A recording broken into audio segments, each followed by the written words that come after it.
adventure fans, calling all Solid Detroit. fans, stand by. Here comes ML Elric. now.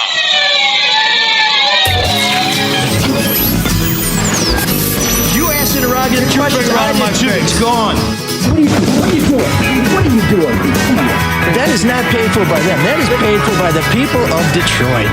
You might be qualified, ML. I'm not qualified for this job. Let me tell you something. You want to go right now? Okay? You want to go right now, Al?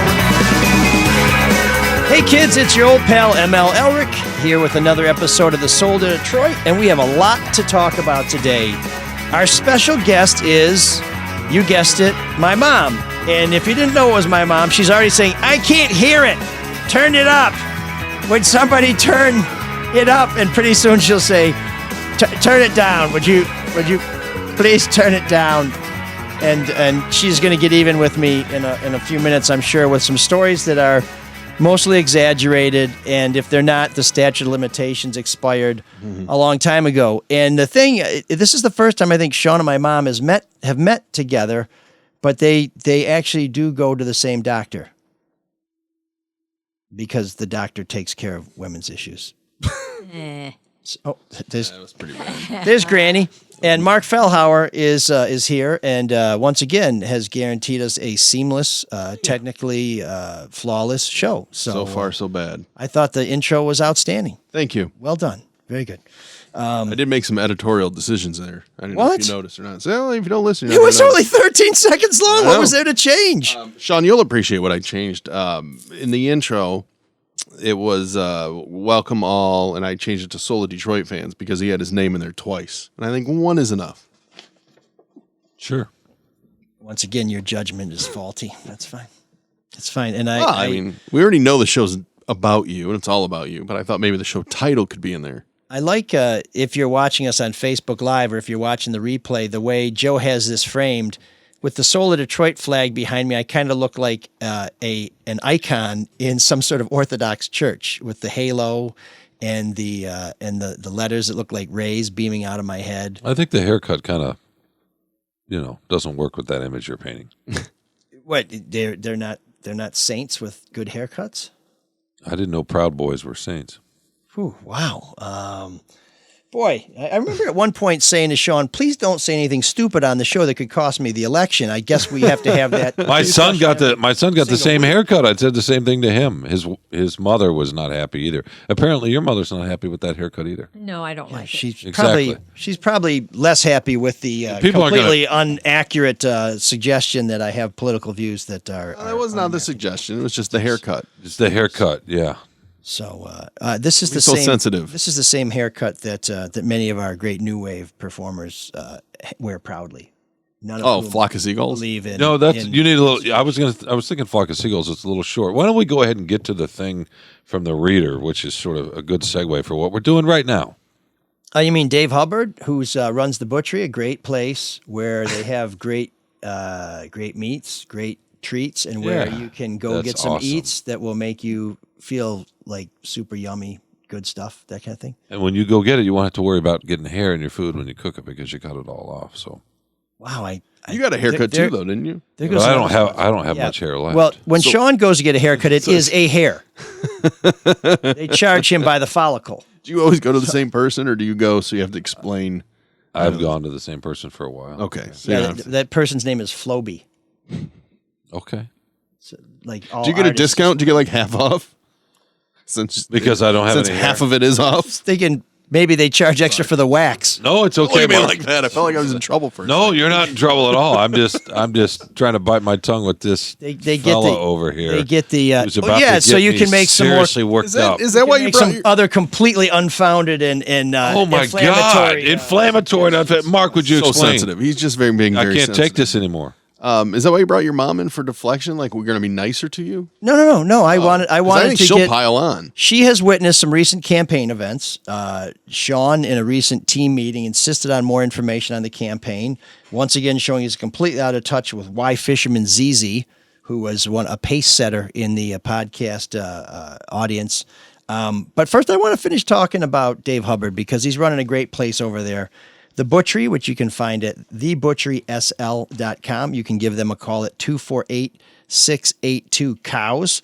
They are an outstanding meat market shop, and they have a great opportunity for if you're one of these folks who've been sitting and waiting for a chance to get back in the job market. If you've been saying, you know what, I've kind of been around the house too long, or maybe you're doing something that you're not happy with, and you've decided that rather than get into the grind, you want to get into the meat grind, and you want to get back to work in a place where you feel that you can support your family and also be a part of a really good family-owned business.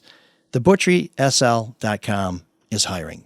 So give them a call, 248-682-COWS. Let Chef Dave and Chef Julie know that you're ready to join their team, get some good work-life balance, and meet some great people. And, of course, there's that Wagyu beef that Sean raves about when he's not talking about the marbling. It's delicious. And the Snake River Canyon. Cillian Murphy and Peaky Blinders. Is that a better example for your hair? I Find a more obscure reference. don't know. I think I know him You've from seen the Art. Peaky- I know the actor. I've seen some of the show, but I don't get the reference. It was a popular cut in the teens in London. How about that? Of the last century. Okay. Are you still worried about his feelings? That's Oh okay. no, I'm just trying to come up It's, with. I think your hair was popular when John Adams first rolled it out in 1798. So if we're going for classic looks, I don't have the wig. Well done, Uncle Fester. I don't have the wig. Okay. No, I think that was John Adams. Yeah, John Adams. Anyways, this week in Unfunny History is a segment that will be back soon, but we're going to wait until we turn the calendar. We have my mom here who is just dying to say something, but she would be upset if we didn't let you know about a place we both enjoy going sometimes. It's called the Cadju Cafe, an East Side institution. As you know, local stars shine regularly at the Cadju Cafe. On November 20th, master flautist Alexander Zonchik will be there. On December 3rd and 4th, master shredder Laith El-Sadi takes the stage. Laith is not only an outstanding guitar player and a fantastic singer who did very well in the voice competition, he is a former classmate of the proprietor, John Rutherford, who right now, as we speak, I believe, is playing for a very, very famous person, but I've been told I can't talk about that till after the gig is over. What?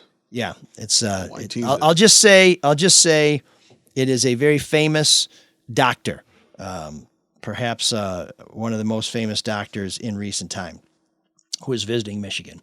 Anyway, if you want to go on a Monday, check out Bobby East, who is Kid Rock's former guitar player. He is there for the Open Blues Jam every Monday at the Cadju Cafe. They also have all-you-can-eat mussels. So find out more at cadjucafe.com. It's a great place to hang out, and at some point you'll see us there with a campaign event, probably a volunteer appreciation event. So more details to come on that later. But as Sean referenced, we have some feedback from Y Fisherman ZZ, or maybe it's a cool name. I Fishers.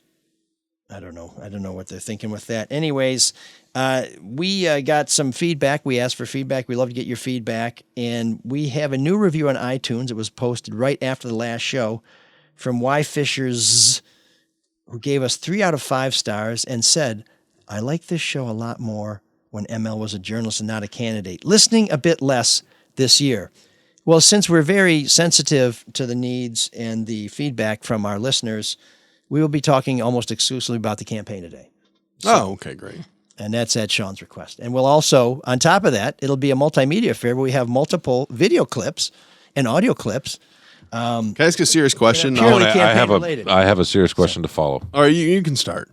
You're the journalist or columnist or whatever you are. I'm not really anything but a piece of lint, I guess, right? That. No, that's what Mike says. No. I don't say that. What's your serious question? I said a piece of something, not lint. Here's my serious question. Oh. When you started this campaign and you thought about this podcast, did you think about that? Did you think you were going to have to, because you have to be a certain way. You have to watch what you say, right? I mean, any politician does. And I do watch what I say. Can my question piggyback that? Because I was Yeah, going to ask, how do you think you've changed since the campaign started? Well, that's a good question, too. So how about both those questions? Did you think you were going to have to change for this And podcast? I guess my hope was whether or not I was a candidate, that I wouldn't have some nitwit trying to tie me to some racist groups. But I guess that's considered humor in Ann Arbor. You understand what I'm talking about? Mike? I know this is just, and not only that, I'm gonna get a phone call after probably tonight. It's just. No, I don't think I will, because when the dog continues to pee on the carpet, I don't call the dog and say, stop pissing on the carpet. I just put him out more often and maybe remove the carpet.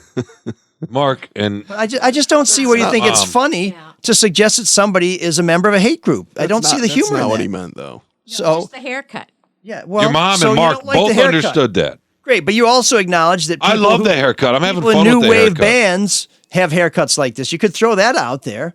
I just don't think there's anything funny about hate groups. I don't find any humor about it. I mean, are you going to do 3 minutes on the Holocaust now? Look, why don't you talk to Mel Brooks? Go ahead. Yeah, well, I ain't Mel Brooks. Oh, really? Neither are you. So I would suggest that maybe you, when you become more Brooksian, then you maybe go into that territory. Okay, how about answer the question? I thought I just did. No, you didn't. Okay, then pose it to me in the simplest terms possible, which should come natural to you.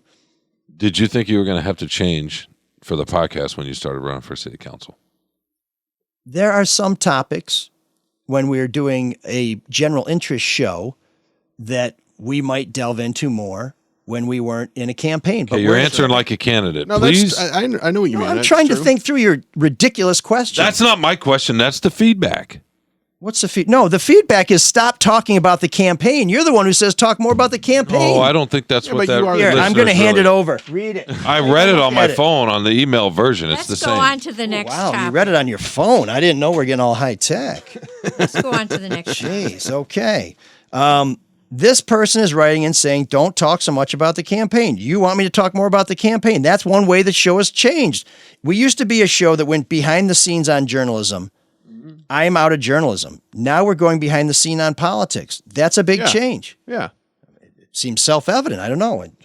Maybe my words were too big. I tried to limit them to 2 syllables, but maybe we'll try rebus next time. But Well, let me rephrase. that's 2 it. syllables. It means words that look like pictures. What has surprised you about being in a campaign then?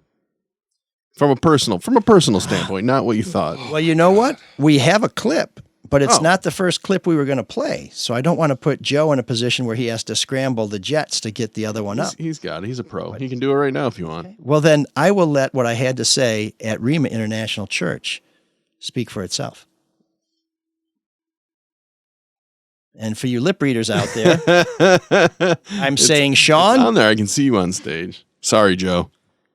say, Sean, forgive Sean for what he says. That's okay. We'll get back to it. Okay, Do what you so, have to do, Joe. So much for the plug for Joe. Sorry, Joe. I know. It worked in rehearsal. So you're John Cameron, not so persuasive. I got you. Okay, well, can we just start over? I just want to announce that the butchery is really good. The Caju Cafe is really good. Luke Nowacki's really good. David Hall's very good. And Bobby East is coming to the East Side. And your haircut is sexy. In New Wave. And new wave. Okay, so I guess we're And in not no just gonna way talk about reminiscent of campaigns. anybody who's ever walked the earth before, other than new wave people. You know, this is why John Adams was not reelected. Mom, is he stressed out? Actually, no, it's Yes, why John very. Quincy. Well, you know, I'm sorry. I just don't like being compared to hateful people. I don't know. Maybe that's just me. Maybe you dig that. Okay. I mean, go ahead. That's an overreaction. Okay. It's great to have my mom on this week. Now we're going to room 7609 where we can play some music from Germany, which won't in any way evoke any feudalistic overtones. Oh, now we're into feudalism. So Sean, why don't you take the wheel for a little bit? No, I don't want to take the wheel. I want you to answer genuinely and sincerely what this has been like for you, and has it been stressful? We're genuinely interested. And have you had to, because you're not quite yourself when you're here, and I think No, that, I Sean, think the let me make this listeners- clear to you. For years, when you've suggested I don't live in Detroit and I may be affiliated with some groups that don't share my beliefs, that's always bothered me. I'm just at a point now where I'm just sick of it and I'm just not going to let it slide. So that's all. I mean, that's always bothered me. But that's not what we're talking about. No, that's exactly what I'm talking about. No, I'm asking you if this campaign has Yeah, affected but no, you're you asking in me, that has way. it changed me? I'm just telling you my reaction to those sorts of suggestions has never changed. It's just now I've just gotten to a point after 2.5 years where I'm just saying, stop.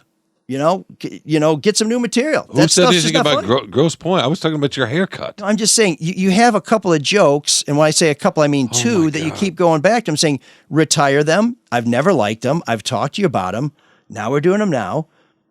Great, terrific. This is fantastic. I thought the Carlos and Sean podcast was bad, but I see we're now competing with them. Why don't we go to where I'm The race to the bottom. Thank We goodness win. for Mom. Huzzah! All right. Hi, Mom. Hi. Hi. Thanks for coming. Okay. No, it's All nice to right. meet you. I'd like everyone On the to last calm down. podcast I'll be All on. right. How has Now, the campaign been for you? Well, I haven't been as involved in it as like Teresa and Mike's daughters and a lot of the other people. I did some postcards and donated some money and went to a couple of fundraisers. It's been very interesting. The one thing I've really realized is Mike knows almost everything about everything as far as politics, the District 4, the way the city government works, and he can really, really get things done. And he's also, as we just saw, he's like a dog with a bone. He never drops anything.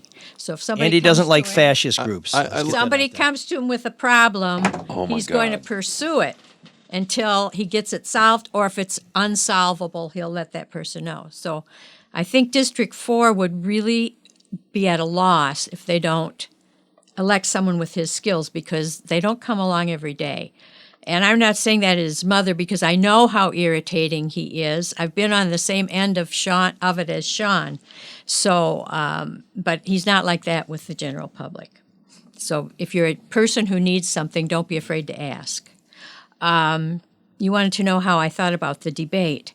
I was very pleasantly surprised at the civility in the debate, because I know there's a lot, both candidates have a lot of bottled up things that they would have loved to have gotten out, but they didn't. And they didn't insult each other. They gave each other time to talk. They answered questions, and when the time limit was up, they stopped. I mean, thinking about the Democratic primary, it was like even people that you liked, you didn't like after you saw them going after each other like that. So these were two people. They both want the job. They both seem to have the best interests of their district at heart. And it was nice to see them have a civilized debate. I thought Mike had a lot more specifics on things he could get done. I liked the fact that he was talking about an ethics plan, which is long overdue in Is the that the council. clip you have, ML? Because it's fixed now, I think. Well, the first clip was going to be from the debate, and then we were going to Well, go. yeah, to she's the, talking about the We're debate. going to go to the church, but then we moved the church clip up. So are we back to the But debate? she's talking about the debate. Yeah. So let me set this clip up for a moment. Every time I'm in a public forum with my opponent, I always say several nice things about her. She never says anything nice about me and finds it difficult to even say my name, which is fine. That's just a difference in style. But one of the things that our campaign has talked about is being effective. And as people know who listen to this podcast, I am now an unemployed journalist. My only source of revenue is this podcast. And to say that's a source of revenue suggests a certain unfamiliarity with what revenue is, because revenue is when you get a fair amount of money. And we'll talk about donations later. But one of the things that we've talked about is we had a house that was brought to our attention that had been sitting in a neighborhood for 10 years that had vexed the woman next door so much that she would tell her grandkids, don't go over there. She was losing her mind. And when I met her name is Mrs. Taylor, I introduced myself, and as I often do when I meet people, I say, well, what can I do to help? And she said, I want to get this house knocked down. And I said, okay, let me start working on it. So I made some calls, talked to the land bank, found out it was their house. They thought it was boarded up. I said, it's not boarded up. They know they have to keep them boarded up. So we'll board it up. I said, but no, that's not good enough, because the roof is open. And when you have an open roof, you can't save the house. You have to tear it down. So they said, okay, thanks for bringing it to our attention. I sent them some pictures, and that was that.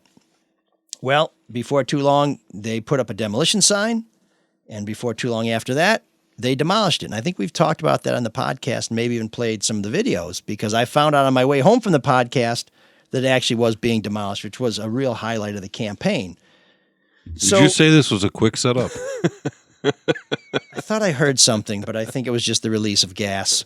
So then in the debate, this is something that we have made a cornerstone of our campaign, that we get things done, that as an unemployed individual in the district, I can get things done. Imagine what I can do as a council member with one of 9 votes.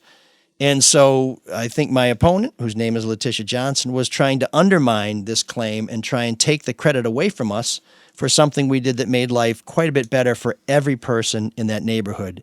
And here is that. Let me add to that Oh, setup. I just stepped wanna on the toss. I just want to add because the setup wasn't. There's a question that is asked to her that she just doesn't want to answer to, which is why she goes back to the previous question that you answered. Thank you, Mark. No, am I wrong? You're right. I thought the Roll intro, it, Joe. I thought the intro was too long, but let's make it longer.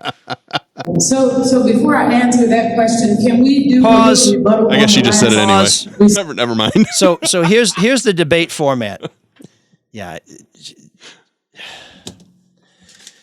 In our swan song here on the Soul of Detroit, our final episode. Thank goodness. Mistakes happen, man. So, not perfect. so here's what happens in Thank the debate. goodness. Everybody gets 90 seconds to answer a question, but if one candidate calls out another candidate, you get 30 seconds for rebuttal.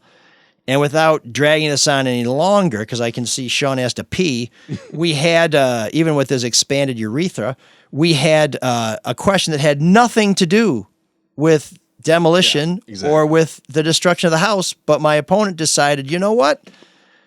I got this hot shot. I got to get it off my chest right now. Joe, please, if you can reset and roll tape, we would be most grateful.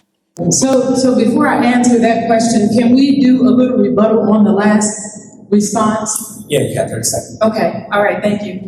So I can't say whether or not my opponent had a house demolished, but what I do know is that proposal N that was passed in 2019, there were $250 million earmarked for demolishing houses, and we are seeing those houses being demolished now. The house that my opponent had demolished was on the demolition list since 2019. Can I rebut that? Yes. Ms. Taylor, was the house next to you knocked down? It was not that. Had you been trying to knock it down for 10 years? Yes. What did they told you before I made some phone calls? They gave me different numbers to call. Yeah, they gave her the runaround. You can't hear Ms. Taylor because I got the microphone. She tried for 10 years to get it knocked down. I called the land bank. They said it's secure. It's not going to be knocked down. It's boarded up. I said it's not boarded up. They said we'll put the boards back up on. I said, well, let me show you some pictures of the roof in the back. There's a hole in the roof. You can't board up a hole in the roof. Within 3 months, it was gone. Thank you, Emil. Game, set, match. I like that. You gotta knock it down! Well, if Sean is happy and Ms. Taylor's happy, then all is right with the world. So you won the debate, clearly, right? I didn't say I was happy. I said I like that. Of course. You're good at that. And in the Will you boys, stop poking the bear? you have not my poking the you bear. have my sympathies.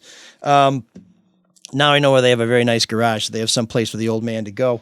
But the way the debate played out, and I'll let an objective party weigh in. My mom, who favors Sean. Anyway, I hope you guys are very happy together. But the thing is, where the comments from critics went up, they're just like, ML is a skilled orator, but Letitia's the better candidate. So it was one of those things where you almost couldn't win because you were expected to do better. So unless you had a complete disaster, it was going to be a tie. But I think that we had the better answers, that our campaign offered real proposals.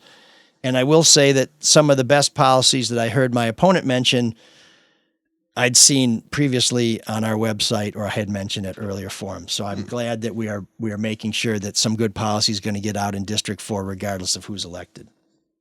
Do you agree, Mom? Yeah, I think so. Because I think Mike won the debate just because he knew everything and had a lot of plans and ideas. But if I had been a Letitia supporter, I probably would have thought she did just fine. So it's, basically the audience was, they each were allowed, 15 people? Right. We were And- each granted 15 passes to have people in the audience, and which I didn't like, actually. I said we should have members of the public in the audience. Our supporters already support us. So what's the point of having 30 people in a room who have already made up their mind? Yeah, you're not going to convince them. I mean, they're already convinced. Why not try to change people's And almost minds? every time I go to a forum, my opponent's supporters try and shout me down. So I'm like, let's get some neutral people out there and keep it civil. But it was incredibly civil, and I will tell you that a lot of well, I will just say everybody who was there, regardless of the candidate they supported, were very gracious and welcoming to the other candidate at the end of the forum, which I wasn't surprised at all, and it was a nice change from some of the vitriol that we've seen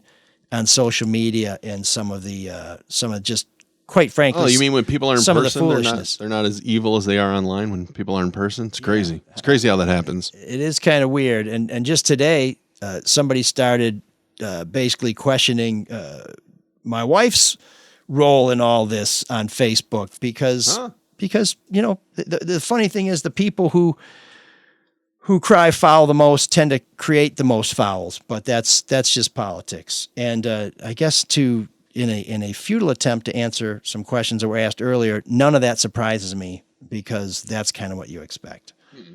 And some of the surprises we'll cover with a piece of audio that we'll have shortly. Feudal with a T and not a D, right? I'm not a Game of Thrones guy. So you got nothing for that, eh?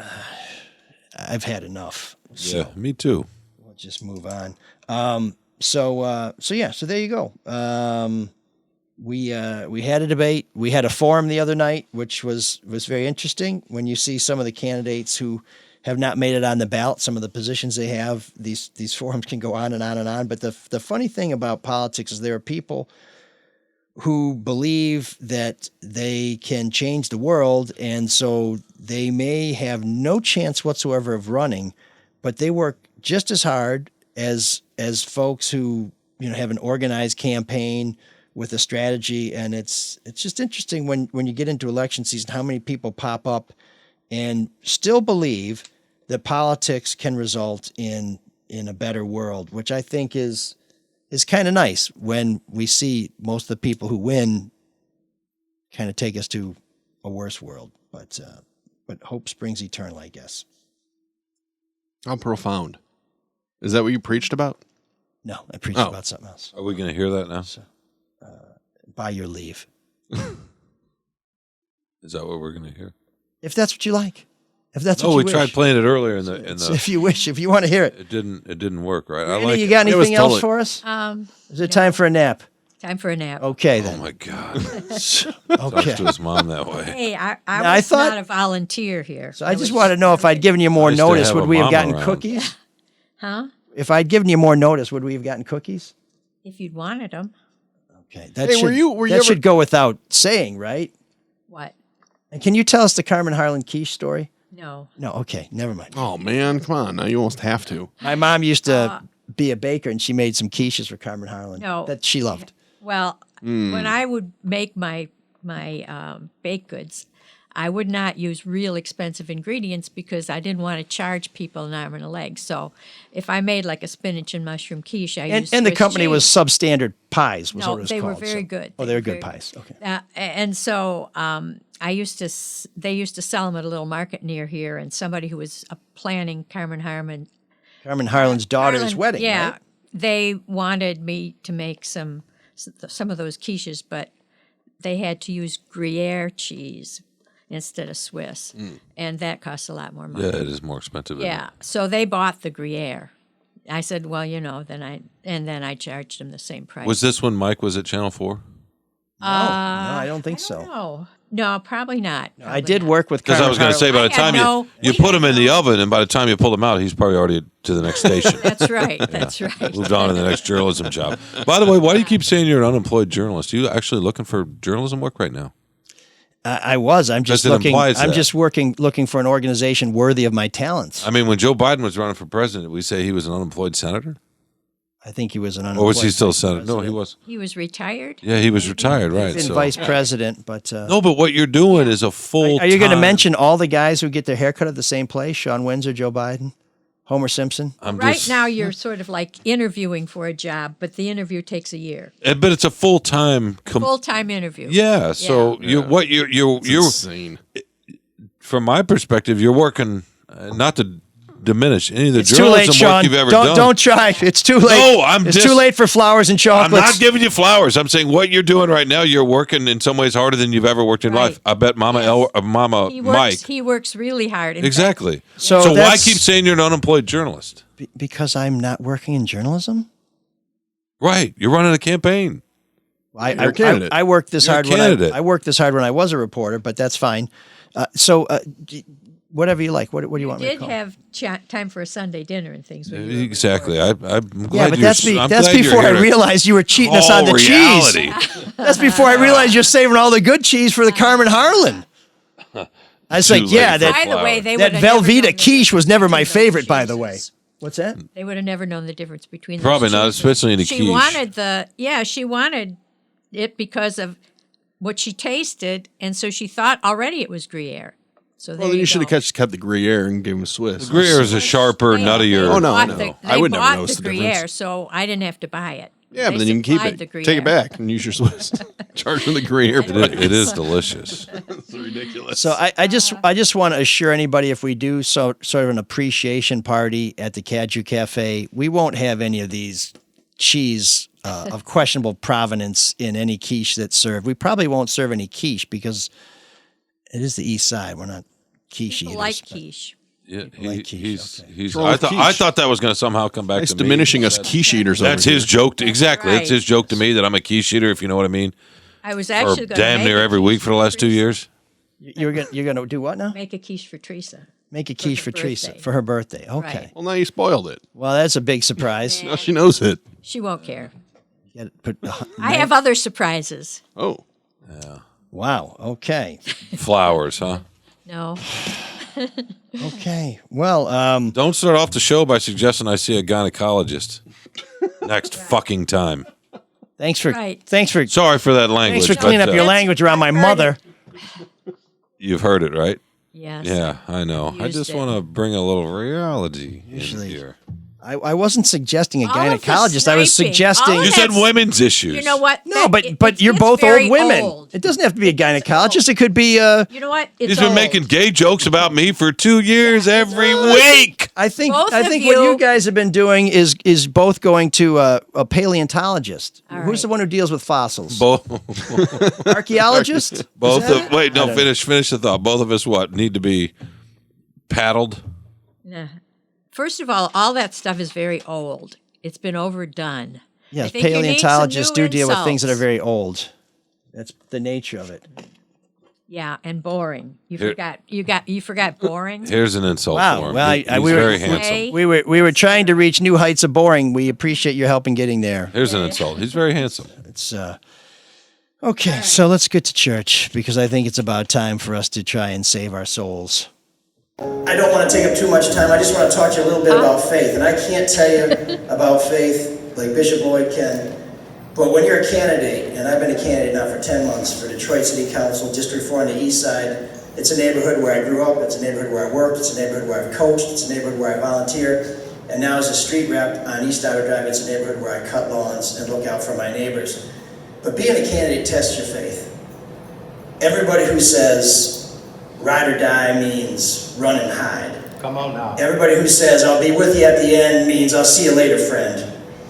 And people who say they'll be with you all the way, they mean another day. Come on now. But when you put yourself out here, you meet people like Bishop Lloyd, you meet people like my campaign manager, Vanessa Hamilton, you find where your family is, you find where your true friends are, and you are inspired and you're uplifted, not by the people who you thought would be there, but by the people you meet along the way, the people who step up and show you a capacity that you never knew you had. It's incredibly humbling to have people who believe in you without knowing you, who see you and who hear what you have to say. And my message is about honest change, because when I talk about faith, I talk about my fear that we're going to lose faith, because we have some people in City Hall who don't belong there, who took an oath to serve us, but they're serving themselves. Wait, why'd you That's where it cut ended. that off? That's where it ended. That is where the camera that was recording this failed. So, yet another disappointment. Did you ask them to vote for you? Did you say, can I count on it? Because remember when Tracy was in here, she said, you need to start saying, can I count on you to vote for me? Yes, no, Have I you don't. been doing that since I you don't came in say here? that in church because you have to. There's a very fine line between. Oh, the separation, the Yes, non-prayer. you can't campaign in there. So if I tell people who I am, what I'm doing, and what I stand for, to me that's biographical as opposed to. What a loophole. And I guess I forgot What a to mention total loophole. I was going to mention I was an unemployed journalist, but I didn't realize till today what a horrible mistake that would have been. So I'm glad I skated past Did I that. say one. that was a horrible mistake? By the way, heavy implication. the way he but- just said it was another disappointment. It reminds me of Miranda Priestley. Meryl Streep played her in The Devil Wears Prada. She was constantly disappointed by people. How about just saying that's all the clip we had? That's all the clip we had. Okay. You know, I'll say it. you're the That's guy who where it doesn't like ended. things written. Why don't you just write this down for me? If I keep disappointing you now, You're not disappointing me at all. I just Apparently I have. that was a fabulous clip. So It's a good clip. Yeah, I loved it. I wanted more. The other thing I think when Mike's gone to these different churches is it's really inspiring in how gracious the congregation has been.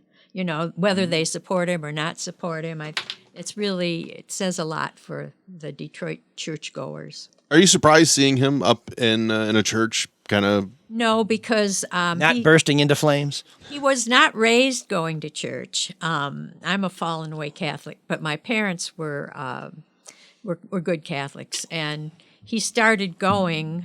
I don't know how many years ago, and he's the only one of us that does go. Well, my son Pat's sort of forced to go every now and then. His wife's a really good Catholic, but it's meant a lot to Mike. So he sort of found it on his own, which is interesting to me because my mother found it on her own too. Huh. You know, she wasn't raised in a church and she wanted something. So she just started going to church as a young girl. And so they're parallel in that way. Or for him to go up there and like testify and talk about himself, is that, as a mom, isn't that kind of?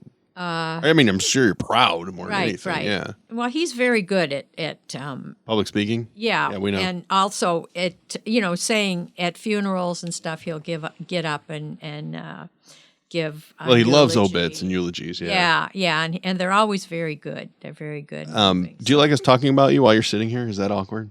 No, I felt like I just spent the last hour speaking at my own funeral. What? I think he's getting a little. He's stressed out. He's too I mean, stressed. He's it's too. the stretch I'll be run. glad when it's over. I mean, we're all really hoping Mike wins. That's for sure. When he wins. Yeah. Yeah.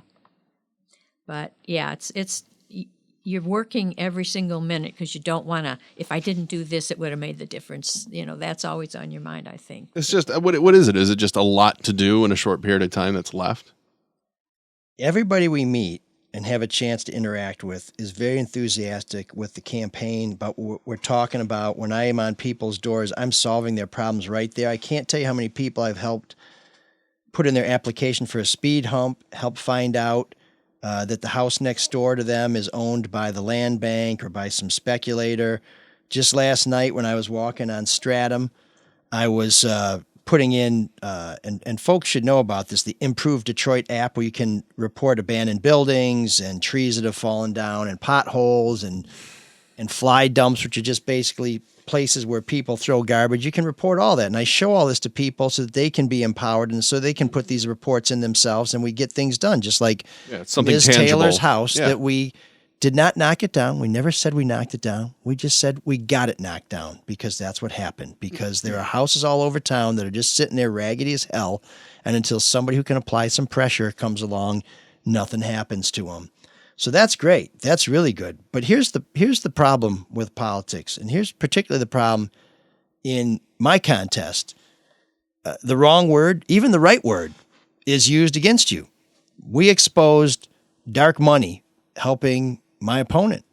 Dark money campaigns that were created by people who have either betrayed the public, is documented, it's uncontrovertible, who are under suspicion for betraying the public, who are under federal investigation for public corruption. We've been criticized for taking money from Grosse Pointe. Yeah, I grew up in Grosse Pointe. Haven't been there since 1985. Wouldn't go back. Had every chance, just can't do it. My mom and sister live there. I hope people don't mind if they donate to my campaign. So yeah, we got some money from Grosse Pointe. That's kind of where I have some people I grew up with who still support me. My opponent has a dark money campaign supporting her that's based in Grosse Pointe. Yeah. Yet nobody seems to think that's a problem. It's been suggested that my opponent is more of a Detroiter because she was born there and lived her whole life there and has more donations from Detroit. But here's the truth. I have more donations from Detroit. At last count, we had 148 donations from Detroit. She had 118. We've had more money donated to us from people who live in Detroit. But because of the dynamics of this race and because some people will twist anything, this stuff is used against you. And that's the thing that's so frustrating. And the Free Press, once again, did a non-endorsement endorsement, which is the most ludicrous thing I've ever seen. And the reaction to that was my opponent was upset because she believes they mischaracterized her profession, which only would have been provided to them by the campaign because everything we gave the campaign, I gave the Free Press, came from questionnaires we filled out ourselves. And so because my wife is an employee of the Free Press who's on leave during the campaign, there was something that put up on Facebook that said, you got my profession wrong. The Free Press can do better. It's probably because ML's wife works at the Free Press. And I'm sitting here thinking to myself, boy, I've done more good work for the Free Press than just about anybody in the last 20 years. When I left the Free Press the second or third to last time, the editor, who I was no fan of and who I called out and who I stared at across a bargaining table and put the screws to him because he deserved it, said that I was responsible for some of the best journalism in the Free Press of the last century or whatever the hyperbole he used. And the Free Press won't endorse me because they recognize that I'm the best candidate. And now my opponent is complaining about the Free Press? Yeah. I'm like, why don't you send the Free Press a case of champagne? Because if anybody's getting the gears from the Free Press, it's yours truly. You know, when a newspaper that claims to want to end the culture of corruption and want to bring some people with integrity to City Hall determines that person exists and then doesn't endorse them, and somebody's going to complain about that, there's only one person who should complain about that, and that's me. You know, when they complain that, we want to avoid the appearance of favoritism, well, you just got accused of favoritism anyway, so maybe you should have done the right thing in the first place. Maybe you should have had the stones to stand up for your principles and understand that you are the opinion page, so you are entitled to express an opinion. And maybe you should take the heat like I've done for the Free Press for 20 years when I did stories that people didn't like, when I was knocking on doors and on dirt roads to try and get in touch with the relatives of people who tried to kidnap the governor. When I got people throwing me off the porch and threatening me. When I took some heat for the Free dumb Press. Question though. Favoritism? Come on. How many people in District 4 really care about who the paper endorses? Well, I think that's something the Free Press should be concerned about too. I just don't think it's reaching people like it did. And maybe it's because and when you go because it's a little soft. When you go door knocking, do people say, these people don't endorse you, or I'm going to go with whoever this, entity endorses? Or do they care about just getting stuff fixed? This is the thing that you we've talked about this before. It just seems obvious to me that you would think a tangible thing like getting houses knocked down or lawns mowed or whatever it may be, that's the kind of stuff I would care about in my neighborhood. And I don't care where the person came from. I don't care if they just moved into my city and started getting stuff done. I just want the stuff done. These are the conversations you have on people's doorsteps. And I've been on over 2,000 doorsteps, and I'll hopefully by the time. So all the other stuff is just imagery bullshit. Well, some of this stuff is in social media. It's used in campaigns. It's purposed. There was one of the funniest things, but not funny things I saw is there was a guy who knows both myself and my opponent who put something on Facebook just before the primary that said all these wonderful things about me. It says, I know both candidates. I know ML. I worked with ML. I used to play basketball in ML's backyard. He's a wonderful person. He's committed to the community. He'd be the greatest guy ever. I really like him. I think he's fantastic. But I also know Letitia, and I know her commitment to the community, and he said many wonderful things about her, and he said, I know both of them, and I'm going to vote for Letitia. Fair enough. Gave both people their props, and then made a declaration of intention. That's great. This appeared in a piece of political literature that was not put out by me, obviously, and it just said, I know both candidates. Oh. And then it said all the wonderful things about the other kid without even the ellipses to show that there might have been something nice about me. This is how politics works. Yeah. I mean, this is why politics doesn't work. And that's why I always try and say something nice about my opponent, because she has been a good member of our neighborhood. Our kids went to school together. She has tried to help in the neighborhood. Has she been as successful as she claims? No. But she is a good-hearted, good-natured person who wants to make a difference. So, I mean, why can't other candidates acknowledge that their opponent isn't essentially the spawn of Satan? But that's how other candidates operate. Dirty politics works. That's not how I operate. Yeah.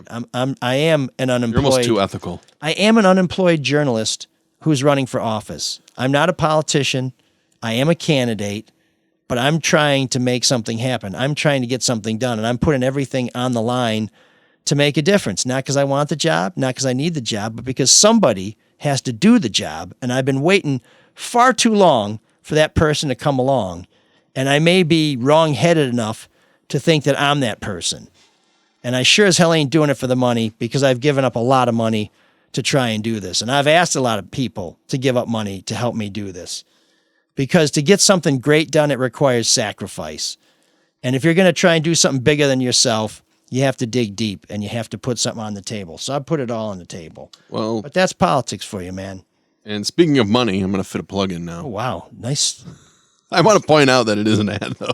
Oh, yeah. It just almost segued too perfectly. Because overreaction is not the strategy for the long-term investor. Neither is burying your head in the sand and hoping it's all going to turn out just A-okay. So you need to call Luke Nowacki at Pinnacle Wealth, 248-663-4748, to provide rational financial advice. What are you going to do with your money? What are you going to put it in bonds? You're going to put it in equity? You have a 401k, a 529. What are you going to do? You got to get advice. You got to get a strategy. Call Luke Nowacki at Pinnacle Wealth, 248-663-4748. And the sounder's not working, so I'm going to have to read it. Well, because before you do that, it's important to know that if you do business with Luke Nowacki, he'll make it all about you, sweetheart. Securities Investments Advisory Services offered through Royal Alliance Associates Incorporated, member FINRA, SIPC. Royal Alliance Associates Incorporated, separately owned, and other entities and or marketing names, products, and services referenced here, independent of Royal Alliance Associates Incorporated. One other reason I'm able to do this is because I've done a couple deals with David Hall and Hall Financial. I have 2 rental properties in East Lansing, and I finance both of those deals with Hall Financial. Right now, interest rates are in the 2s. They were such good deals that those houses are now supporting themselves and throwing off just a little bit of revenue that helps us do things like replace everything destroyed in the flood. So if you also are looking for a good deal, I suggest that you call my man Dan Morrison at Hall Financial, 248-308-5000. That's 248-308-5000. They are making deals every day. They have something like 6,000 5-star ratings. Mm-hmm. We have something like 600 ratings. Most of them are 5 stars. And 1 3. Whatever Cheese Whiz 72 or whatever his name was gave us 3 out of 5 stars because he doesn't want to hear any more about politics. Believe me, whatever your name is, G Whiz 99, in a couple weeks, the election will be over. We can find something else to talk about. But this is a show that has always been about taking you behind the scenes. And I guarantee you there are no other candidates putting their head on the chopping block every week by going into an unscripted, but perhaps rundown-oriented show to try and speak sincerely from the heart, because I think people deserve nothing less. Anyways, didn't mean to drag David Hall in that. Just go there. You can go to our website to find their website. And when you give them a call to David Hall, let him know that ML told you to call, and you'll have a great fall. Or better call Saul. Trying to rhyme? No more rhymes. I'm freestyling. I did actually get an endorsement from the Wayne County Black Democratic Caucus, and I think it's in part because I kicked a little Curtis Blow in the interview, and my campaign manager was like, "Why do you keep doing that?" And I said, "This is the only interview where I actually got to say something." Yeah. And we got the endorsement, so I should have been doing a little now more. Now you're dragging David down that road too.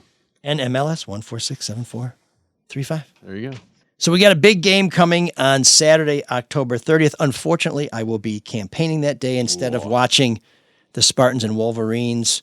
Hey, as a Spartan fan, are you bummed that the game is at noon? No, I think it's great because we can watch the game and then spend 3 or 4 hours canvassing. Crying? After the game. No. As long as nobody gets clotheslined, I think it's going to be a great game. So, I just saw some Spartan fans on Twitter that were mad that it wasn't a night game. oh yeah, well, I think everybody feels like this is kind of diminishing the value of the game. Like this is the B position and not the A position. But do we know if Game Day is going to be there or not? Fox will be there because it's their high noon, their big noon Fox. game. So that Fox pregame show, which actually is, I kind of like it better than the ESPN one, believe it or not. Maybe because they talk more Big Ten. Who's on it? Isn't that Reggie Bush and Leinart? Aren't they all on there? Oh, I don't know. I haven't seen much college football since I became a candidate for office. But I think some people feel that we lose out on that home field advantage where people can get a little sauced up for a 7:00 start. My first thought, maybe this is because I'm old, is boy, it's pretty cold on October 30th. I don't want to be out there late at night. I suspect there will be a few people going to the game who are already feeling no pain. Exactly. Yeah. And if anything else, this may lessen the damage done. If Michigan loses, Wolverines will get out of town pretty quickly. If Spartans lose, there will be a lot of licking of wounds and not a lot of licking of lemons and salt rims and tequila. Well, it's a fun week. I'm glad they're both, back on the scene. No, it's fantastic. And I am predicting it'll be the first time these two undefeated teams have met in eons. But before they get together on the field, the Detroit Sports Media Association has their 13th annual Big Game Tablegate Media Luncheon. And what this is it's on Wednesday, October 27th at around 11:30. Our friend Blue Santa, who also does a wonderful Paul Bunyan, is going to be there. Oh, he's a wild card. Oh yeah, you never know what's going to happen with Blue Bunyan. And what they do is it's a buffet luncheon where it's all like sliders and conies. So it's like you would tailgate. And then after lunch, they have two Spartans and two Wolverines talk about old stories, about coaches, about games, about the matchup. For the Spartans this year, it's Connor Cook and Tony Lippett. Which I haven't heard anything from Connor in a long time. Wasn't he in the XFL and then they disbanded? And I just haven't heard much from him, like no interviews or anything. That'll be kind of looking forward to that. Oh, yeah. And Jake Butt, who I think is probably my favorite Wolverine of all time. Dude. Because he played when other people went in the draft, and he paid. Oh, he paid for big making time. that decision that a good teammate would have made.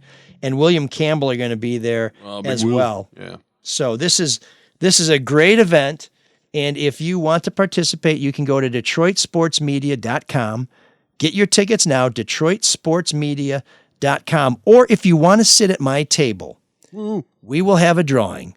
And if you donate $50 at ML Soul of Detroit, we will get you a seat at the table, and a portion of that money will go to support scholarships for kids who want to study sports media. So that's the Detroit Sports Media Association's 13th annual Big Game Tablegate Media Luncheon, Wednesday, October 27th at the Skyline Club in Southfield. I'm going to be there with the crew. Maybe you can join us. It's a great cause. It's a great time. We hope to see you there, and go green. Go blue. Damn it. Oh man, the geeks have inherited the earth. Did I do that? What a dork. Does him wanting to play with us again mean that he's turning into a geek, or we're turning into cool guys? This is a very topical choice this week, man. And now for the meanest, most vile, hateful section of our show on a regular basis. It's Geek of the Week. Last year, Washington State University sophomore wide receiver Cassidy Woods expressed concerns about COVID-19 and decided he would, as was his right, sit out the season. He also, a lot of players did. Yeah, a lot of people, including Mr. Panashuk from our Spartans, or my Spartans, who was tearing up the Big Ten. So he also informed Coach Nick Rolovich that he was planning to get involved in a players' movement that was starting to get off the ground in the Pac-12. So Rolovich essentially drove Woods out of the program. Now, Rolovich is the one packing his bags, leaving the Pac-12. He and his 4 coaches were fired the other day for refusing to get vaccinated. Now, Rolovich is the highest paid public employee in the state of Washington. He makes $3 million a year. And he was required, like all state employees and Washington State University students, to get vaccinated. Initially, he said, I'm going to get vaccinated. Then he vacillated and said, I don't think I will. And he asked for an exemption for religious reasons, but then declined to provide any details on how that might apply. His mentor, June Jones, you may remember him from the Lions Run and Shoot, who also installed the Run and Shoot in Hawaii, which Rolovich executed to good enough effect that the Cougars hired him to coach Washington State. June Jones says, well, Rolovich really just doesn't like people telling him what to do. So here's how Woods wisely observed this. Every person's decision should be respected, but he didn't respect my decision. The rule was, if you opt out, you're not going to be part of the team. Now, he wants to opt out of the vaccine. Does he want to be part of the team? Ooh. Yeah. Like Todd Bertuzzi, Mr. Rolovich is ignoring science, is ignoring his obligation to his fellow man and woman, his commitment to the team, a team he recruited, and because of reasons he will not state, and that as far as any reasonable person can tell, do not comport with science, is willing to abandon his team in the middle of a season just as they are starting to roll. So, if you know anything about coaching, you know you should never cost your team a game. Yeah. You should always put the team first. There are some people who said the team. I think their statue should be torn down, but that was a pretty nice saying. It's a nice sentiment. Nick Rolovich, for proving yourself to be an absolute and utter hypocrite in every single thing you've told these players, you, sir, in a great understatement, are our Geek of the Week.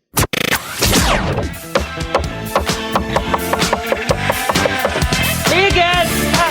There's an all-night party in room 7609.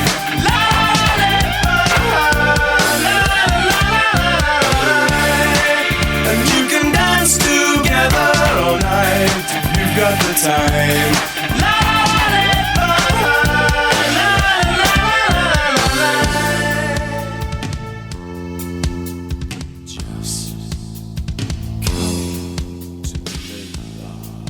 Despite my long relationship with the Free Press, we're going to take Jim Schaefer's recommendation to play Dire of Dreams and their dark wave ditty Soul Stripper. Now, Jim, just before we went on the air, it seemed to me tried to disown this suggestion for Room 7609, and in just a few seconds, you will understand why. Never go, never let me go. Never go, never let me go. Never go, never let me go. Never go, never let me go. Never go, never let me go. Never go, never let me go. Never go, never let me go. Never go, never let me go. Never go, never let me go. Never go, never let me go. Never go, never let me go. Never go, never let me go. The walk no destination. Backwards, never forward. You sound like you, but you look like someone else. What is this world you come from? Who taught you how to be that way? Are you not scared to hurt yourself? Go count the stars with someone else. Never go, never let me go. Never go, never let me go. Never go, never let me go. Never go, never let me go. Never go, never let me go. Never go, never let me go. Never go, never let me go. Never go, never let me go. Never go, never let me go. Never go, never let me go. Soul Stripper. Never go, never let me go. Never go, never let me go. Soul Stripper. Schizophrenic attitude determines admiration. Explicit language overkill with mimic deformation. In constant search for your next thrill. Sacrilegious beast of might. Aggravated brain alert. Affinity invasion.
So, just to translate, if you, like me, heard them saying "so dreadful," actually what they were saying is "soul stripper."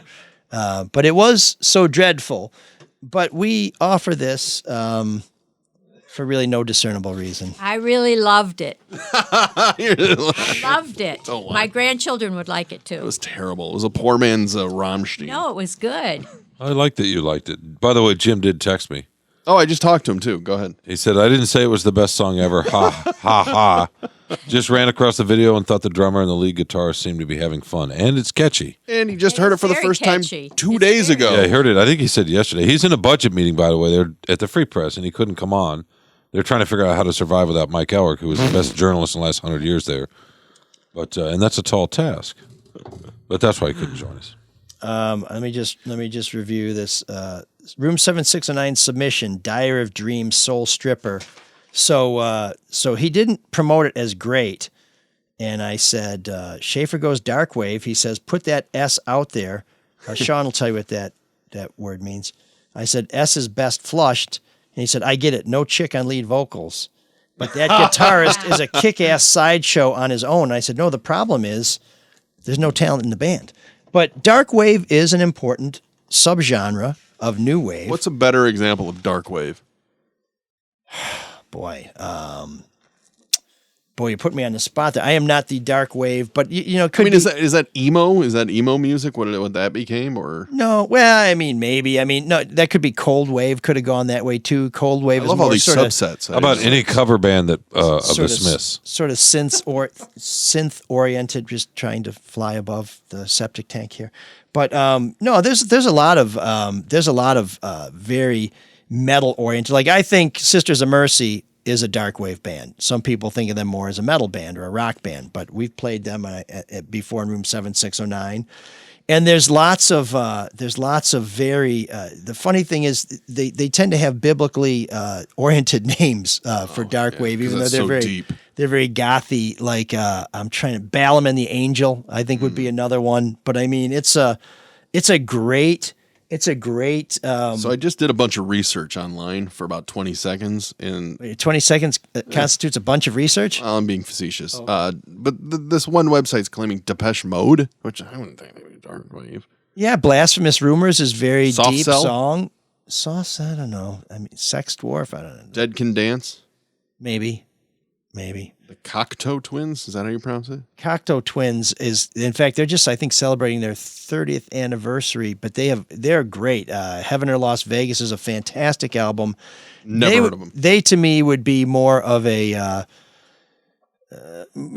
kind of post-new wave band. They're more ethereal than they are heavy, like Good word. like whatever this group is, Diary of Dreams.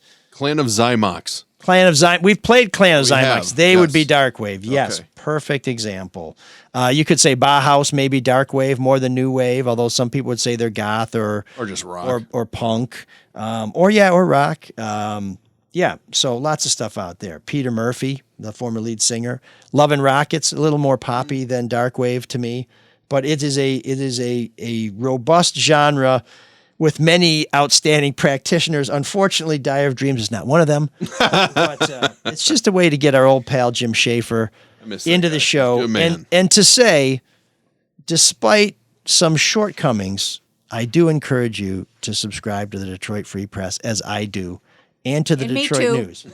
My mom subscribes as well. Thank you, Mom. I can hardly wait until Thursdays and Fridays because I know it's coming. In. I thought you were going to say you can hardly wait till the show's over. No, she likes it when that. I when love to get the paper. I mean, reading it online is one thing, but I just love getting the paper. When the Western Nice Union to man hear. comes with the newspaper, she loves it. That's right. Sean Windsor, stop. The latest from Indiana, stop. Spartans win 2015, stop. That's how my mom reads it. Pretty good win, by the way. Don't try DeFlowers now. Deflower. DeFlower. Oh, that's okay. Well, let's I'm go back to your using Spartans his reference. phrase. I know. Thanks for the creepy, weird incest. Were you reference. happy with that 20? Thanks for taking it there. It's, Yeah, I appreciate that. this is a great time to do something completely different. I'm trying to talk What? about your Spartans. Welcome in. Rob sent a Cyrus? generous donation. If Cyrus could have saved us, he would have been invoked earlier.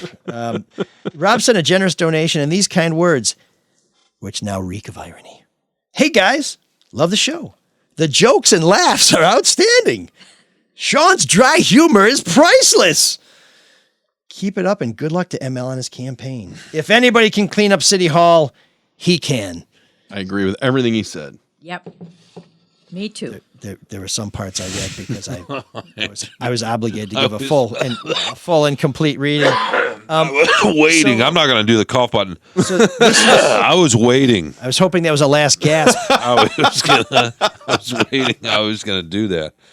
Oh my God! I can only take the stench down here off of him for so long before I start coughing. Sorry. Perhaps someone should put perfume on your mustache. Well, it's the stench of perfection, of purity, the stench of self-loving. Racial purity? You know? So I want to encourage people to donate. It's very important we have your support. As you may have noticed, we have one fewer sponsor this month, not because they're not a good business, but because for whatever reason, we were not able to That's enough. That's enough. justify the expense. A lot of businesses are having to tighten their belts. I was just earlier today at Detroit Bikes, and you know, a lot of businesses are stuck waiting for parts to come from other countries, and They're so waiting for the truck drivers to drive. Yeah, so massive shortage of truck That explains all the bikes in the back of your car. So just because, there was a surprise birthday present for you on there, Sean, but the 3-wheel bike, I'm still waiting for. The one with the extra wide seat. The big wheel? You could get one for me. And the 2 inches of... What? And then go ahead. Don't finish it. Go ahead. You ever see that Richard Widmark movie with the old lady in the wheelchair? He pushes down the stairs. You might want to rent that one before you come on the show next time, just to try and get you in the right mindset. Did I volunteer to come on this show? I didn't either. I did not. No, I didn't either. So you're going to get killed later. I'm just going to get another tongue lashing. I just like the reference to an actor born in 1914. Oh, my God. This was all an elaborate plot, a very carefully constructed trap that was sprung so elegantly that people think we were talking about politics, that there was some sort of tension among the partners here. This was all about exposing a story and dragging into the public what people have deserved to know for years. Carmen Harlan likes Gruyere cheese. And if you go and watch Knives Out, you'll see there's a recent reference. How well crafted that movie was. That's what this podcast was. It was actually all saw Actually, about the Gruyere. Well, wait, that was made. It wasn't Carmen. It was her planner that liked it. Whether we don't know whether she liked it. Well, I bet they were good. Plot thickens. By the way, speaking of the tension between the partners, I think he's talking about your son and myself. Right. We had some feedback. Was it last week, Mark? A couple of weeks ago. They wondered if we were friends or enemies. I think that the tense in that sentence is crucial. Yeah. But so in a future episode, I don't want to presume there will when be it's another just you and Mark? episode. In a future episode, no, even in Shakespeare they had a fool. The difference is in Shakespeare's play he was the wisest man in the room, so we're not quite Shakespearean. But I do want to say in a future episode, if we are so, I'll be listening for my if we car. are so fortunate to be here, if I can, we will find out, and it'll be just as elegantly packaged, who it was who really likes the Gruyere cheese in Carmen Harlan's circle. In a future episode, So stay tuned for that. can we? I've kind of wanted to do this for a while. I'm just going to flesh it out on the air. Oh boy, Will you take a pop culture, like a recent pop culture quiz? I will. You will. Okay. Because I find it fascinating that you Can you cue giant- up the old Mike Clark knows nothing music? You know what? That's because- funny. That's funny you say that. It's very similar to Because Don't I'm- Stump Mike. I'm right up there with, By the way- with the late great Mike Clark. But that's not a bad thing because he's so serious and he works so hard. And he's been the greatest journalist ever. Now he's the greatest candidate ever. He has no time for pop culture. I didn't say the greatest journalist ever. I just said The last 100 years, sorry. No, I just said Last century. The bar is low. I'm trying to cut you a break. The bar is low. What can I tell you? It just hit me because you referenced Richard Widmark. I've never heard of the actor. I don't know. He's probably in something I've seen. I just don't know who he is. But then I started thinking about it. I'm like, do you even know? Like, do you know what the Squid Game is? I do know what the Squid Game is. I just recently learned that it was not a reality show. That it's actually fictional. Okay. But no, I just wondered if you. I don't know. I'm curious if you're up on current pop culture because you really haven't been up to anything past 1989.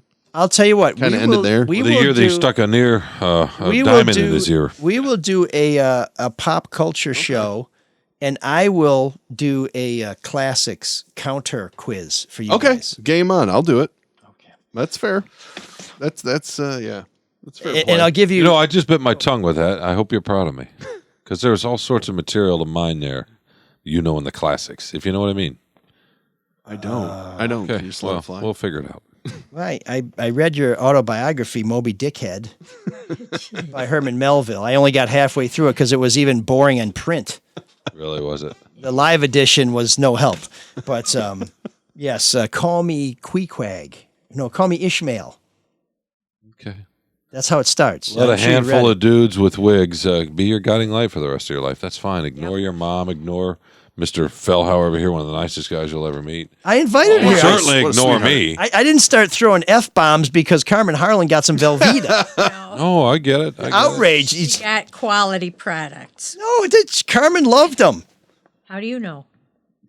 He doesn't have All no. this will be revealed on a future episode. All you know is Greek ML's and Roman Soul of Detroit. business, right? Like Jason and the Minotaur, I will slay you, sir, in the labyrinth. Okay. That's a classic reference. Okay. Do you know about Ajax and the No, Battle I know of Troy? nothing. I know nothing. Ajax. They played today. Ajax. Oh, do they? Okay, Yeah. very nice. I drove by their stadium a couple of years ago when I was Really? over there. Yeah, I did. I have an Ajax jersey. And the guy said, "Oh no, Michael Jackson played there." He was more excited about Really? Michael Jackson playing there whenever it was. What year was this? It would have been I don't know, 20, 25 years ago maybe. They love him over there, man. Yeah. When So I was in Ireland when he died, and I was talking to a guy in a bar about it when Michael Jackson. by the way, Michael Jackson's a singer, Mike. But go ahead. he used to be part of the Jackson 5, and then Yeah. he molested children. So I mean, he did. It's a fact. Speaking of dark ways, Well, I don't know. But I had to explain to this guy in a bar like why Michael Jackson's not a good person because they just didn't know that part of his world over in Ireland. Well, over there maybe just they knew his separate music. the art from the artist a little Which bit is more. fine. You can say, I mean, there's still Jackson 5 songs I like. Look, I think he's a watch- terrible human being. I do that with Mike. I separate that awesome orator who I love in the church from whatever this is down here in the basement. It's You separate the candidate from the unemployed journalist. Oh, I don't want to go down that road again. So. Yeah, no, the greatest journalist ever. so I was. I mean, he said so, so it must be true. I was an unemployed journalist when I saw Morrissey perform at the National Stadium in Dublin in 1991. Did they know what a terrible person he is? Not then. Oh. He Now they looked, do? He looked fantastic in a gold lame shirt. Really? It may have been a jerkin. And that was. Did you buy one? How many times did you seen him at that point? That was the only time. That's Really? the only time you've seen him? I don't believe The that. Smiths broke up You didn't in treat it like 1987. your own personal Grateful Dead thing or Fish or whatever. Yeah, wait, didn't he play? I don't go for that jam band crap. I'm not talking about the music. I'm talking about the idea that you There's follow him around in a Yeah. There's a old camper. There's a jam band called Wide Open something. I can't remember what the name of it, but I wrote a 4-word review of their album for the Chicago Daily South, and she said "Light Fuse Getaway." Oh, very good. That's not quite as good as your hidden camera from a week ago, but that's good. Yes, I didn't know we were going to do my greatest shits this week, but That's good too. Moments ago, I seems like hours ago, days ago, maybe eons ago, I was going to encourage as many people as possible to make a small donation to support the show, because we are supported by sponsors to some extent, but we're also supported by the generous donors such as Rob, and of course, Kristen is great, Francis. They regularly donate. We would appreciate it if you would consider doing so too. And here's Mark to tell you how. MLSolodetroit.com. Little donate button. Take you to your PayPal. Because let me tell you so, folks, Nice. that Gruyere ain't free. So we could use a little cheddar to help make our quiches better. And if Carmen wants to donate some, we'll take I think you that. meant Swiss. Your mom's point was that Swiss is, a less expensive Gruyere. I mean, Gruyere is a form of Swiss, but But she didn't have Swiss in it originally. when she's talking about Swiss, she's talking about sort of generic Americanized Swiss that's cheaper than Gruyere. But go ahead. Sorry. So for all those Are you a people, cheesemonger? for all these people No, thinking, I'm not. I'm not at all. I but know what it just- is. Yes, how much do you want to pay for a quiche? You know, So it's what it comes down to. if I Exactly. could, if What I kind could of make cream a do you small use? point for every time Sean says you're mischaracterizing me as What a you'd as an love. effete, we just had a discussion on the quality of Swiss Right, it's- available in America. Exactly. It's not. Exhibit A. Yeah, I know men can't cook, but No, yeah. no. I mean, Jan can. I make. Where's your whatever. club over there? You know. Sorry. Go ahead. So I just want to ask a question of You make what? I want to hear. I want to hear. of why Fisher ZZ. Has this been better than the political discussion? The politics has sounded pretty good, I'll isn't tell it? you off Eyes air. Fisher's. No, what do you make? I want to hear. I make everything. No, but you were going to say something specific. No, as far as you ask me, You got him on the ropes, Mom. no, basically, I try to make things so that people can afford them, I like that. you know, and they're good. Oh, because I asked you about the cream. I don't use, do you I use use like? skim milk. Oh, you do. Okay. I That's use what skim Hostess milk. says too. So you're not out there buying a $10 pint of Calder Dairy. No, I use Okay. What? skim milk. What are you, a And milkmonger the thing now is, too? when you eat this, it's good for you. You know, it's mushrooms, spinach, 3 eggs, the skim milk, and onions. You know, that's what you do for the. And when I make my crust, I use canola oil. Oh, I like that. And you mix it all together to make And the it's world good. feel It's good. good. And when you cut a But piece for Mike, I use a lot. You know, that's only one quiche. I mean, I make a lot of. I like making quiche too. I don't eat quiche. Why? Wait. You're missing out, man. When you serve a piece to Mike, Sorry. do you? Do you eat frittatas? I don't, he doesn't eat it. I do not eat frittatas. Does he still wear a bib? the same. Like if you cook for him, does he still wear a bib? Not. I haven't noticed a bib lately. Are you guys done doing your show over there? Okay. Okay. I'm just kidding. Is he? I mean, does he still sit in a high chair? Just We a go low from chair. Carlos and Sean to Just a Carlos low and chair. Mom. Just in a low chair.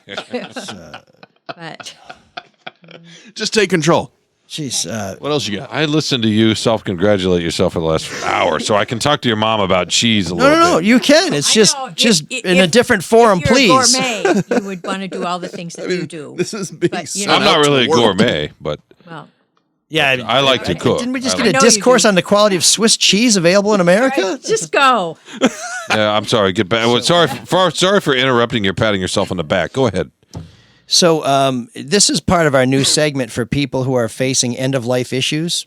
And if you're thinking, I have a lot more to live for, I think we've cleared that up for you right now. So go step towards the light. all about Step cheese. towards the light. I guarantee you it can't be that bad on the other side. Hot or cool, it's got to be better than what you've just endured for the last 60 seconds. I just wish Please, some of my customers shed this mortar listened coil. to this, and they could call in and tell you how good St. Peter? those quiches I know are. it's so. What we just did is that you, so Peter? much worse. Peter. Oh, hey, Mike. Boy, I, bet see a it's light. strenuous out on the campaign trail. Oh, yeah. I knocked I down see- houses. I'm doing this. Is I'm that- doing this. I'm doing this. Not a word I about hear not harp a music. personal word. Is that Nothing. Are those angels? Is that Gossamer? Is it really so beautiful? Is that my dog who I lost? That you didn't go to the farm, Snuggles. You're here. You're here. Yes. God's like, Go on. don't drag me into this. Walk into the light. It's okay. You'll be better off. Hey, we have some feedback. Oh, Estelle writes, Michael, I believe your daughters are both in college. Unsure about Mark and Sean. However, I'd love to know if you and Yes, your we're wife in college, are seeing too. the We new don't have trend kids of together. teen gals going to homecoming dances, wearing dresses up to their you-know-whats and high-heel stilettos. Our Facebook feed the last couple of weekends has been parents spamming their 14 and 15-year-old daughters dressed like Kardashians, or to be more frank, like strippers or gals wearing lingerie to a school dance. Pretty shocking to see this trend and also to see parents bragging about it on social media. My daughters are both in college. They don't wear that stuff. Did they ever try to wear something that you didn't approve of? Anything. I'm not meaning like less clothes or anything, but anything. There was one Words on it. Or, There was one tight pair of pants that we said, And then somebody made an inappropriate comment at the workplace, and the pants were gone. really? So, yeah, they attracted unwanted attention. So did you just sit there and go, from a would-be suitor? told you so? No, I'm happy to let my daughters figure these things out on their own. But Screw that. But I was glad to see those pants retired within 1 day of like Moonbeam. How about what's we his hold name? accountable the people who say something to however old your daughter was at that point? How about that? How about women wear what they want and we keep our mouths shut? Well, How about that? I like that you keep your mouth shut part. I'm with you on that. One got vote that. here. I do agree with that to a point. I mean, is it really that hard? Well, no, but they keep their mouth shut. Why can't we? Oh no, I agree with that part. 100%. What's wrong with letting our kids deal with situations on their own? If I had been asked to go slap that guy, I agree would've with done that, it. But I'm letting my daughter handle her business, and she did. I understand that point. I'm just saying the larger point is there are too many times you're saying, well, why are you wearing that? Well, how about we keep our mouths shut? Well, but if it's your daughter, I mean, look, society's going to treat people the way it treats people, right or wrong. And so I want them to go out. We can and get look better at it. respectful. No, I agree. It's not going to happen overnight, though. If somebody walks down the street nearly naked, I'm sorry. That is not something I see every day. Well, I don't That want... is going to get attention. There and was it's an meant entire to decade get of attention. this. Of what? From Walking around naked? 1967 to 1977 or whatever, until Reagan came in and we started getting prudish again. Right? And the Puritans Did you say won prunish again. Is that ageism? Prudish. Hey, no, Christ's sake, believe me. spaghetti straps have been around for I don't want to 50 years. I don't want to discourage women from Are wearing... you suggesting my mom was wearing... No, I'm suggesting she would That was an remember. uncomfortable gesture. I remember when you had the short shorts and the mini. Exactly. Yeah. It's just coming back around. It to It's always been around, though. Yeah. It was around when I was in the Well, early it wasn't 90s. around in the 20s, you know what I mean? Well, no, but in the early 90s when the baggy jeans were all a thing, they still hung really low. I mean, there's still tight clothing in that. Look what you started, Estelle. Actually, we Oh, call I the think it's short interesting. shorts No. hot pants. But Estelle's point's a good one. You know, I don't like the posing, the coquettish kind of all that sort of stuff. I see that a lot too. But What's wrong with that, Sean? You know what I mean? What's wrong with that? I think her point is the same. You know what I mean, though? It's No, you're right. I There's nothing understand. wrong with it. I don't like Don't it in a pimp out your 14-year-old, kids. but basically, if you're a guy, don't act like a dick if a girl's dressed like that, because then you're going to discourage it. it's true. Well, I think that If you're a Sure, creep- I'm not sure Sean agrees with the second No, part no, of it. no. I'm glad you caught that No, joke. or I just, think that just I'm glad sailed you caught that joke. No. If you the righteous anger. It led to temporary deafness. no, I don't like that part. Okay. What the second part of whatever. You What? said. Discouraging it? No, don't objectify him. Right? I don't know. That's my thing. So What about... And I think that was Estelle's point to some degree. well, I think it's the weird. parents bragging on it. That's Amen. kind of sickening. I'm not a The fan other of that. thing is, I think for a school dance there should be a certain dress code, and I don't mean it should be like back when you weren't Clogs. supposed to wear patent leather shoes and all that kind of stuff. No, but you don't want boobs and vaginas hanging out. Right, exactly. Or it's the dongs. school. Or penises, it's I the was school. gonna say, yeah. If they want Thanks to for go to a coming out, party Mom. at their Scientific own term house, is dong. you know, they can do that at their own house. Then It's the sound a it's bell nobody's makes. business. But you know, I think the schools should say, you know, if they have to, you know, there's a certain dress code, and that's it. Sure. You can still find stuff that you can wear. The problem is social media. Right, exactly. I still favor a mostly burlap wardrobe. And it depends on the age of the girls. It just seems like young girls are being pressured to be sexy at much younger ages, and that's no good for anybody. I would agree with that. Very wise.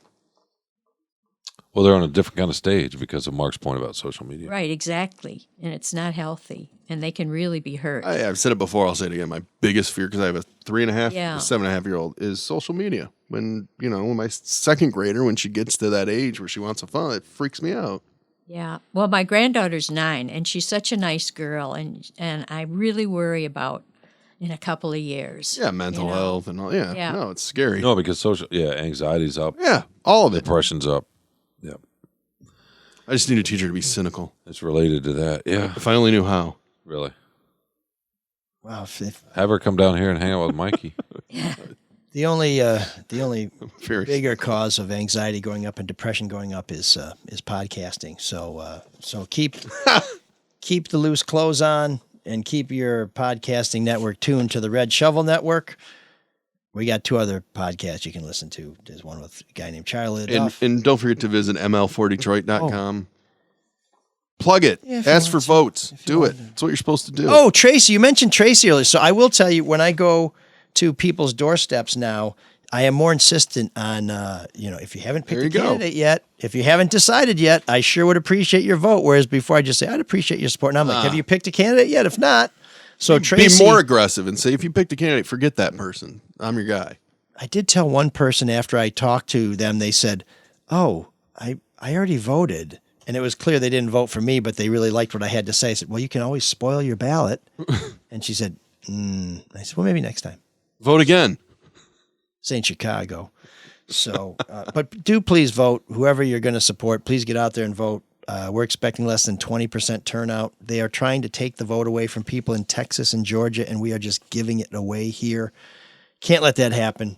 Please get out and vote. You can actually vote if you live in a city where there is an odd year election, meaning this year, you can vote right now at most clerk's offices. You can vote in person. You can register on the spot. So please, if you're thinking it's too late to vote, it is not too late to vote.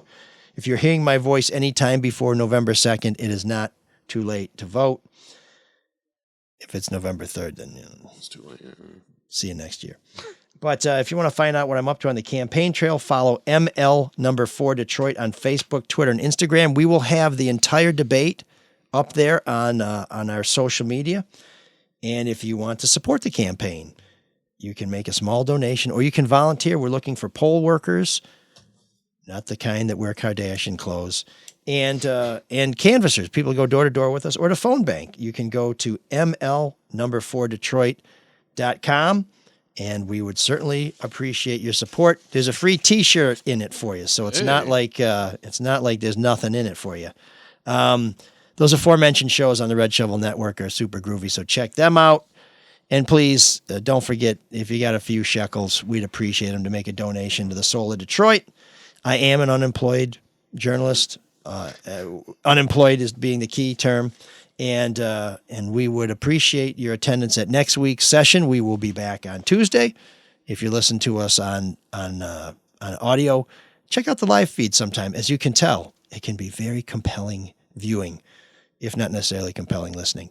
This has been ML Soul of Detroit with your host, ML Elric, your co-host, Mark Fellhauer, some canker named Sean Windsor, and the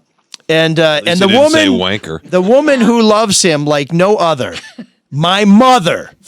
And on that one, Cyrus, take her out. Can you dig that? Can you dig it? Can you dig it? I warned you a long time ago. The game you were playing was a losing one, but you couldn't get away with it forever. You'll have plenty of time to think things over in jail. All right, boys, take them away. All right. We'll meet again someday. All right. When we do, watch out. It'll be a long time before he has a chance to meet anybody except his prison keeper. Now that this case is all over, I guess we'll be getting back to the stage, huh? Oh, gee, can't we stay up here for a while just to have some fun? Now the car's out of the way, we can have a swell time. I'm afraid we've got to leave right away.